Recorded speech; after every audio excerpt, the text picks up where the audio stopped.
Hey guys, it is launch day for my website and I'm so excited. I have poured so much of my heart into this page in the last week and a half that I've been working on it, and it is finally up. And I'm so excited for you guys to see it and let me know what you think and share it with your friends and all that kind of stuff.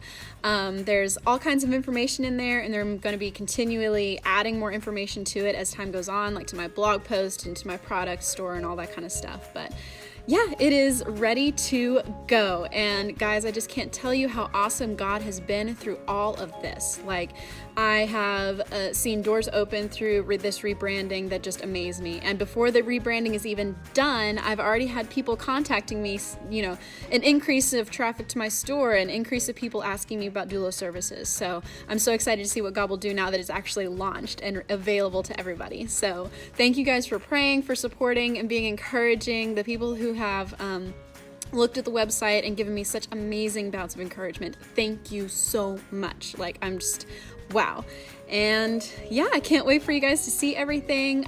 Be sure to follow. There's a way that you can sign up for a newsletter on there so that you can get updates on all different kinds of things that I'm doing. And, that's great for if you're just wanting general information on women's health and general health, safety for your kids, all these kinds of things. It's not just doula specific. So feel free to sign up for my newsletter. And it's a great way also to keep to keep aware of my ministry and how you can support it through prayer, and even occasionally in the future there'll be ways to support financially as well, but mostly just through prayer and encouragement as I help families. So thank you guys for everything. You guys are literally my rock stars.